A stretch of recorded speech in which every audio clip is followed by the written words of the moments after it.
여기 좀 봐봐. 뭐야, 씨. 근데 뒤지게 맞아서 그만 생을 마감하고 말았지. 단발머리 새끼가.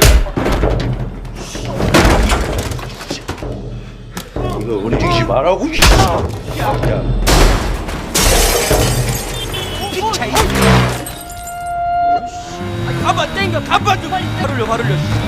Film ini dibuka dengan memperlihatkan dua bujang, yang satunya berrambut hitam dan satunya lagi berrambut kuning. Si rambut hitam itu namanya adalah Asep, sedangkan si rambut kuning namanya Acil. Hari ini Acil baru saja beli motor butut bekas dari aplikasi ijo, dan kelihatannya dia ditipu. Itu nyatanya nggak kuat nanjak, yang membuat mereka nggak bisa pulang ke rumah dengan cepat. Mereka justru membuat pengendara lain jengkel dan sekalian menendang motornya si Acil. Yang kesabaran si Acil ini setipis tisu, dia otomatis langsung mengejar si pengendara itu sampai dapat. Niatnya dia ingin memberi pelajaran, walaupun akhirnya Acil malah dikejar polisi gara-gara nggak pakai helm. Dan ujung-ujungnya si Acil inilah yang ditahan di kantor polisi. Dan sang ibu pun menjemputnya pulang meskipun harus memberinya pelajaran secara langsung di depan para alode yang bertugas di situ. Karena ternyata Acil beli motor butut itu dari jatah uang sekolah dari ibunya.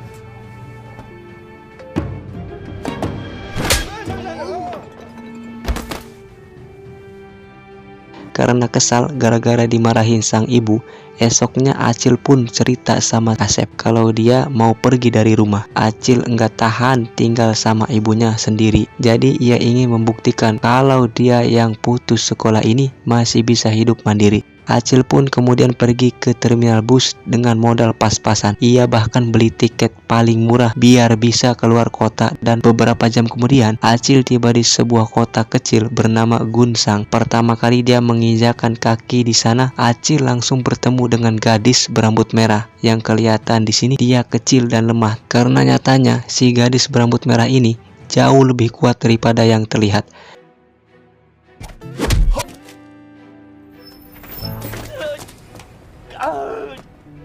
Dengan penuh kesakitan, Acil yang juga kelaparan ini pun menemukan sebuah warung mie yang harga semangkoknya sangatlah murah. Jadi karena udah kepepet, Acil pun langsung memasuki warung itu. Di sana ternyata sepi sekali, cuma terlihat satu orang pria pensiunan yang merupakan pemilik warung tersebut.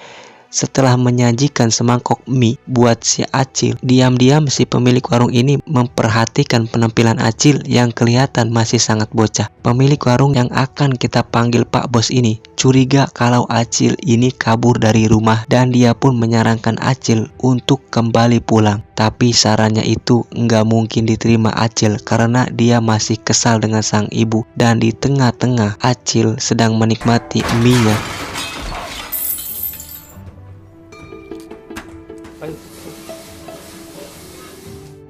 Di lain tempat, ibunya Acil berkali-kali menghubungi putranya tersebut, namun gak pernah mendapatkan jawabannya. Pagi ini ibunya Acil bahkan masih masak sarapan buat Acil karena berpikir kalau anaknya itu akan pulang. Walaupun lama-kelamaan hal itu membuat ibunya Acil marah dan mengirim pesan kepada Acil agar tidak usah pulang sekalian. Dan dengan sedih Acil pun menjawab kalau dia enggak akan pulang juga dan bakal menemukan kebahagiaannya sendiri. Keesokan harinya Acil pun berniat sarapan pagi di warung mie yang kemarin, dan kebetulan sekali warung itu sedang membuka lowongan kurir makanan, dan Acil pun langsung mengajukan diri untuk melamar pekerjaan di sana. Awalnya Pak Bos nggak ingin menerima anak itu karena dia tahu Acil ini nggak akan mau pulang. Namun karena Acil memaksa, dan paling penting dia bisa dapat tempat tinggal, akhirnya si Pak Bos pun menerimanya. Pada hari itu juga Acil langsung bekerja, dan untuk pertama kalinya Acil bertemu dengan sosok yang selama ini menghuni di dapur, dan sosok itulah yang sering menghajar kurir makanan. Sosok ini bernama Gosu. Tubuhnya gempal, wajahnya sangat menyeramkan, tapi rambutnya malah seperti Dora. Hal itu membuatnya terlihat sangat aneh sampai Acil pun bingung. Tapi Acil nggak punya rasa takut, bahkan meskipun sosok ini menyuruhnya buat menghormati yang lebih tua, Acil nggak melakukannya sampai Gosu pun langsung menghajar Acil saat itu juga.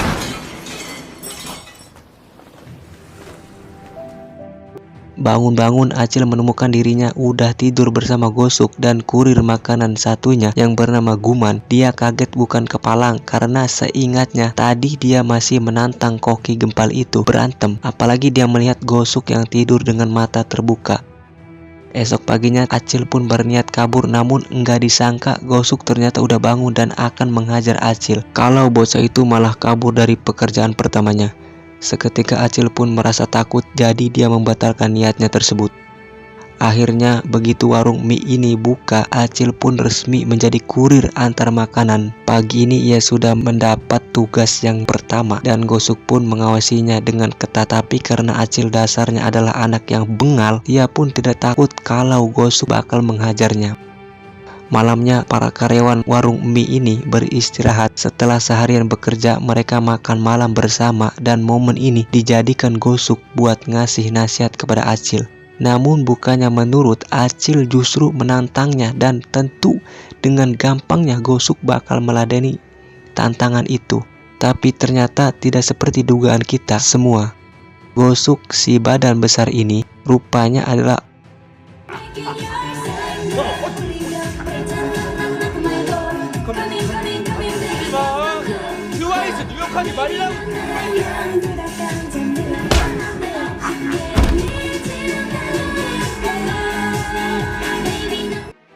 Saat tengah malam Acil tiba-tiba terbangun karena badannya sakit semua gara-gara dihajar sama Gosuk. Dia pun ingin balas dendam, tapi ternyata Gosuk ini enggak tidur dan membuat Acil sedikit ketakutan. Keesokan paginya warung mie ini pun dapat orderan 1 mangkok doang dan tempatnya agak jauh. Namun karena pelayanan adalah nomor 1, si Pak Bos tetap nyuruh Acil untuk nganterin pesanan. Acil pun kemudian berangkat yang ternyata tempatnya nggak cuma jauh, tapi lokasinya terletak di daerah perbukitan yang membuatnya capek karena harus jalan kaki. Nggak disangka ternyata pesanan itu adalah si rambut merah yang kemarin menghajar dirinya di stasiun. Acil yang emosian ini pun ingin membalaskannya, tapi si rambut merah ini malah jauh lebih jago dari dirinya.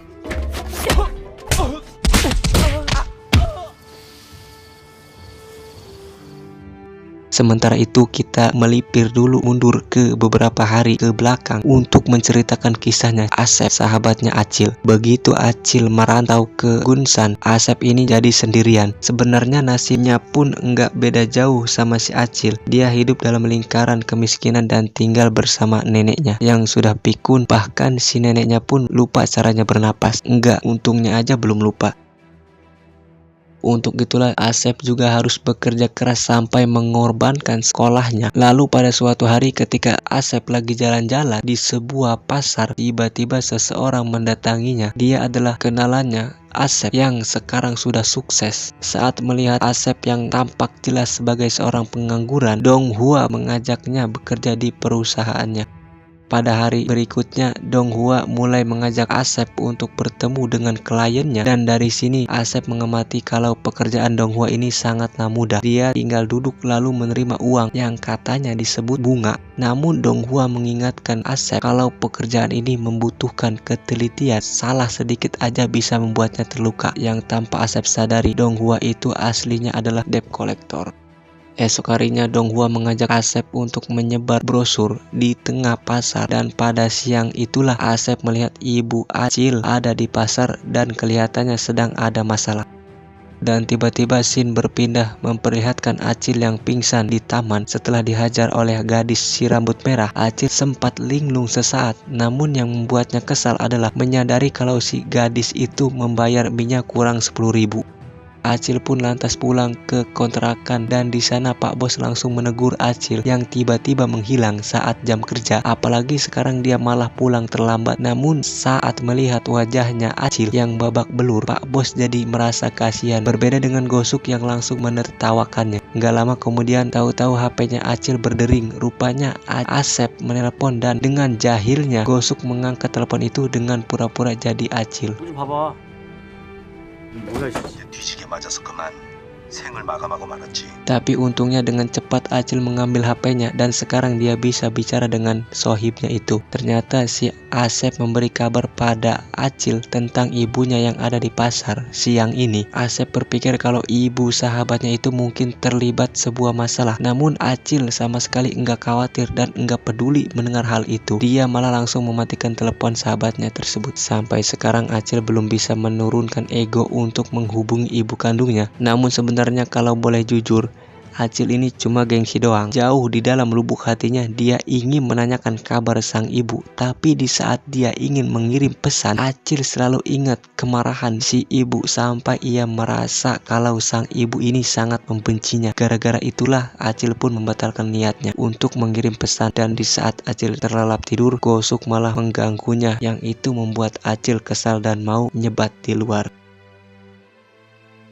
Di lain tempat, nasib si gadis rambut merah itu juga enggak kalah menyedihkan. Ternyata dia ini adalah seorang sebatang kara yang enggak punya tempat tinggal. Dan beberapa hari yang lalu, gadis 17 tahun bernama Kyungji ini terpaksa menginap di sauna sampai ia bertemu dengan mbak-mbak umur 25 tahun yang mengajaknya patungan buat tinggal di kos-kosan. Sejak saat itu, Kyungji tinggal bersama mereka, namun tanpa diduga mbak-mbak yang kita panggil Lena dan Ani tahu-tahu membawa pacarnya ke kosan. Otomatis Kyungji marah karena mereka sudah sepakat kalau enggak boleh bawa pria ke kosan. Dan jahatnya, bukannya minta maaf, pacar Lena dan Ani ini malah menantang Kyungji untuk berkelahi.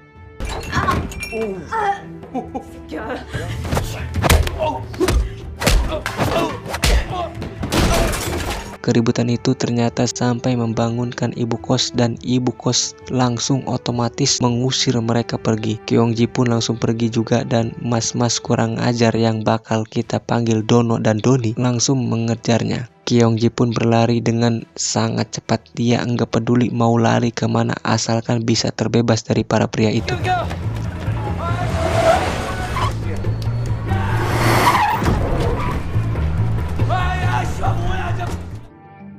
Sementara itu kita kembali kepada Acil yang mau nyebat di rooftop. Kebetulan dia justru ketemu sama Guman yang belum tidur karena mau latihan. Mereka sempat ngobrol sebentar sebelum Gosuk datang dan menyuruh Acil mematikan sebatnya. Dan di saat mereka bertiga berada di rooftop, Acil melihat si gadis rambut merah yang berlari dari kejauhan. Dia yang baru saja tepar gara-gara dihajar berniat ingin membalaskannya lagi. Dan Acil pun mengejarnya sampai dia sadar kalau ternyata si gadis ini juga sedang diincar dua pria. Nggak lama kemudian dua pria ini akhirnya berhasil menangkap Kyungji. Acil yang awalnya mau balas dendam seketika dilema harus menolong atau ikut balas dendam. Tapi karena dia kasihan sama si gadis rambut merah, akhirnya Acil pun menolongnya.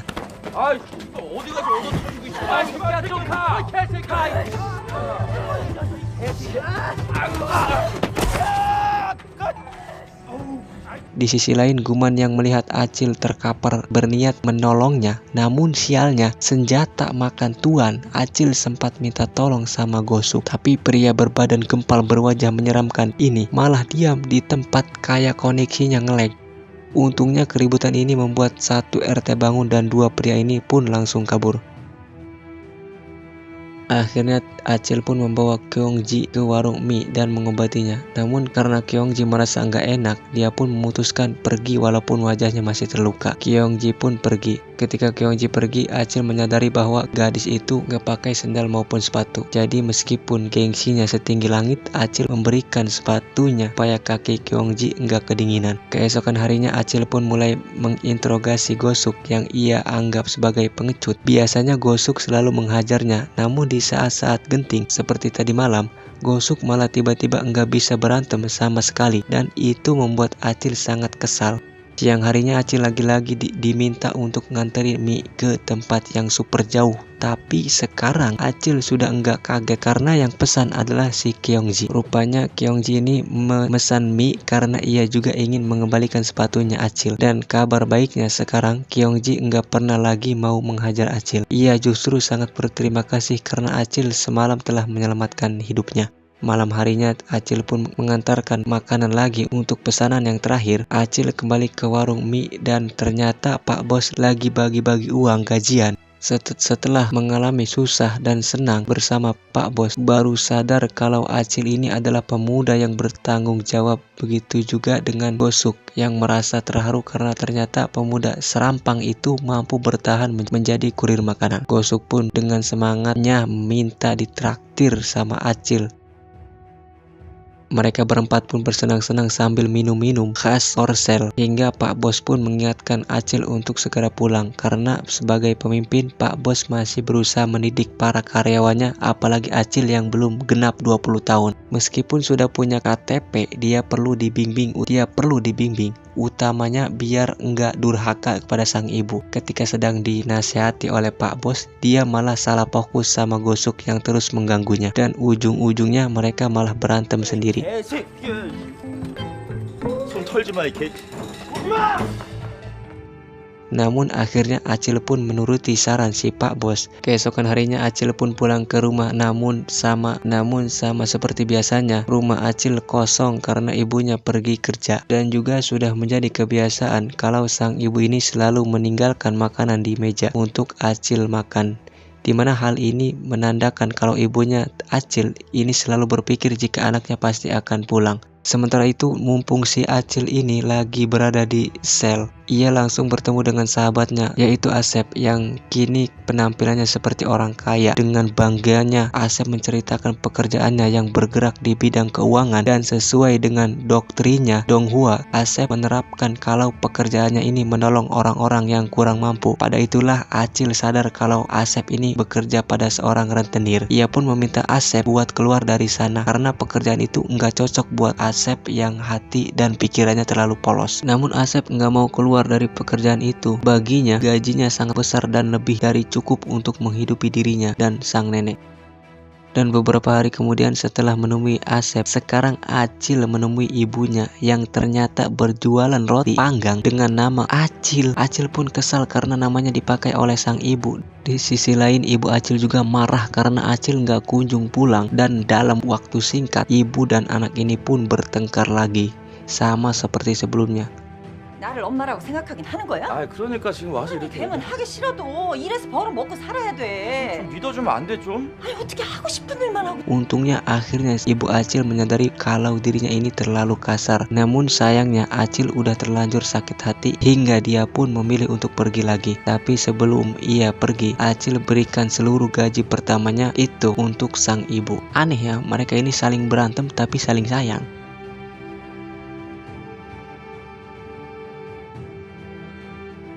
Keesokan harinya, seorang pria dari Dinas Perizinan Korea memberi informasi kepada ibunya Acil kalau lapak yang ia gunakan adalah bangunan ilegal, yang itu berarti dalam waktu dekat bangunan itu akan dirobohkan.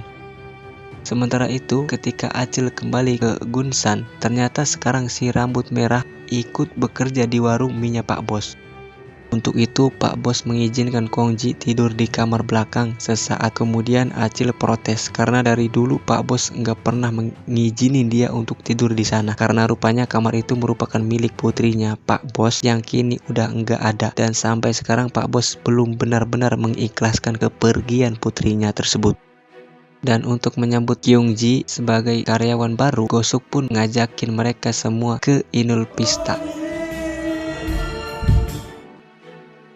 Hingga malam pun sudah semakin larut, mereka berempat pun memutuskan untuk pulang. Tapi Guman dan juga Kyungji masih ke Indo April buat beli minum, sedangkan Acil dan Gosuk menunggu di luar. Dan pada saat itulah mobil hitam datang membawa cewek-cewek aplikasi hijau. Ketika cewek terakhir kesulitan menutup pintu, Acil membantunya karena dia memang suka menolong. Tapi ternyata itulah awal petaka dimulai, karena sopir mobil hitam itu ternyata adalah yang membuat Acil langsung naik pitam. Dan Acil lagi-lagi terkapar. Jadi sekarang yang tersisa tinggal si Gosuk. Tadinya Acil enggak berharap Gosuk akan menolongnya, tapi rupanya kali ini lain cerita.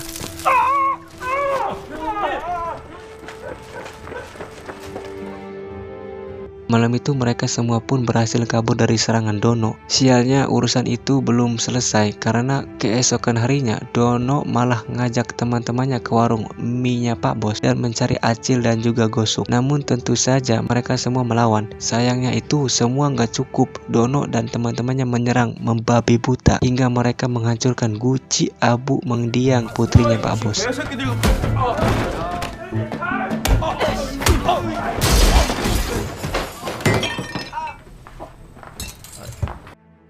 Dan gara-gara pecahan guci itulah akhirnya si Gosuk pun turun tangan.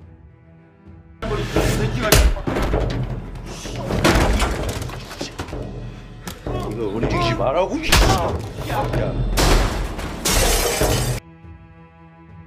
Dan akhirnya Dono dan kawan-kawannya pun dibawa ke kantor polisi. Dan siapa sangka ternyata mereka telah menjadi buronan kasus perdagangan cewek aplikasi hijau. Sementara itu tanpa ada yang sadar, salah satu polisi pun mengenali Gosuk, namun Gosuk menyuruhnya untuk tutup mulut. Karena sebenarnya Gosuk ini bukan sekedar tukang masak mie biasa. Dulu dia bertemu Pak Bos ketika Pak Bos baru saja kehilangan putrinya. Waktu itu Pak Bos ingin mengakhiri hidupnya sendiri. Namun beruntung Gosuk berhasil menolongnya. Dan sejak saat itu Gosuk pun menemani si Pak Bos. Bahkan dia rela pakai wig rambut Dora untuk mengobati kerinduan Pak Bos terhadap putri tunggalnya yang udah tiada. Tapi ternyata sejak peristiwa pengeroyokan semalam, kejadian di warung mie Pak Bos semakin aneh lagi. Pagi ini ketika Acil ingin bekerja seperti biasa, dia malah menemukan banyak orang asing yang berjas rapi. Acil sempat berpikir kalau Gosuk akan ditangkap oleh para preman gara-gara kejadian semalam. Jadi ia ingin menolong Gosuk, namun rupanya orang-orang itu malah tunduk sama Gosuk. Mereka segera pergi ketika Gosuk minta mereka meninggalkan tempat itu. Karena ternyata plot twistnya Gosuk ini aslinya adalah seorang sultan sekaligus bos gangster yang paling ditakuti di Korea selama ini. Ia sedang menyamar jadi tukang masak karena dia ingin menemani si Pak Bos dalam hidupnya. Tapi supaya nggak menimbulkan keributan yang lebih parah, malam ini Gosuk pun memutuskan untuk pergi dari sana. 멈춰지 먹고. 형님 잘 사십시오. 들어가. 웍질 열심히 해. 형 그 안 가면 안 돼요.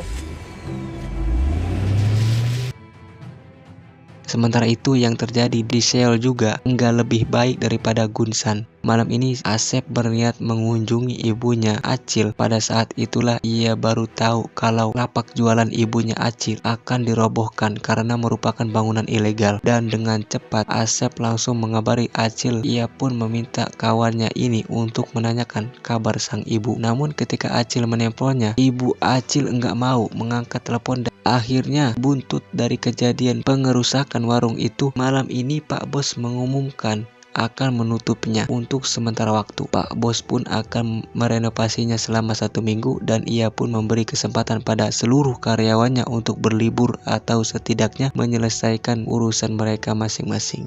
Kesempatan inilah yang digunakan untuk Acil untuk mengunjungi ibunya di Seoul dan mengajak Kyungji untuk membuat ibunya berpikir kalau gadis ini adalah pacar putranya. Di situ ibunya Acil pun berusaha mengalihkan perhatian Acil. Ketika Acil minta ibunya untuk meninggalkan tempat ini sebisa mungkin, sang ibu terlihat kuat sampai membuat Acil merasa muak. 아니 엄마 힘든 거 왜 얘기를 안 해? 태길이가 원래 이런 애가 내가 하는 아닌데. 거 사사건 거 다 건사하면서 엄마는 뭐 엄마 알아서 한다고? 몰라. 박살이 나도 엄마가 뒤지게 패든 뭐 알아서 해. 몰라. 하겠다는 거야 진짜. Dan dalam waktu yang bersamaan, Asep siang ini bersama Donghua dan bos mereka bermaksud menagih utang para klien. Dan gak disangka salah satu klien si bos ini adalah ibunya Acil. Tentu saja Asep langsung menghalangi bosnya supaya enggak melukai ibu sahabatnya itu. Namun upaya itu gagal sampai Acil kembali lagi ke lapak ibunya. 야 제발 진짜. 그냥 철거만 하고 가시든가 뭐 하는 거야 씨발. 야야야. 엄마 이거 한다고 돈 빌렸어? 아니 엄마 일은 엄마 그랬어. 한 이걸 거야. 안 그랬어. 게 아니야. 뭐가 아니야 이 새끼. 나가요. 야. 나가요. 내가. Di tengah-tengah keributan itu, si bos sempat menemukan gaji pertama Acil yang masih rapi di dalam amplop. Si bos pun ingin mengambilnya, tapi ibu Acil langsung menahannya. Acil yang gak terima ibunya dibikin sampai memohon-mohon seperti itu langsung menyerang si bos.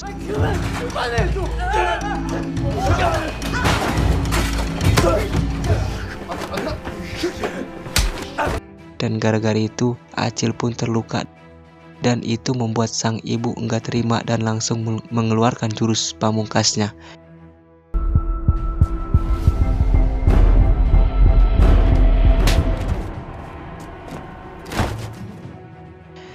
Namun akhirnya lapak ibunya Acil pun tetap aja dihancurkan oleh pemerintah. Ia juga akhirnya menjual rumahnya untuk membayar utang dan kini tinggal bersama Asep dan juga neneknya. Sementara itu Gosok yang kembali ke kehidupan lamanya sebagai bos gangster juga sempat mampir ke restorannya yang sudah bintang 5. Dia niatnya mau masak sebentar buat makan malam, tapi para koki di restoran itu malah mengaturnya sampai membuatnya kesal. Dan pada saat itulah Gosok menyadari kalau dia nggak bisa meninggalkan Pak Bos dengan warung mie-nya yang kecil, karena di warung mie itulah Pak Bos membebaskannya berkreasi sesuai dengan keinginannya. Akhirnya Gosok pun meninggalkan restorannya itu dan kini kembali ke warung mie-nya Pak Bos. Ia pun bekerja lagi dengan si Guman yang sudah dianggap menjadi asisten tukang masak. Kyongji si rambut merah pun sekarang rambutnya udah kembali dicat hitam karena ia ingin bersekolah. Dan di lain tempat Acil sekarang sudah rukun dengan ibunya. Sudah saatnya dia menebus kesalahannya dengan menjadi anak yang berbakti biar enggak masuk neraka dan dikutuk menjadi batu karena durhaka. Dan filmnya pun tamat.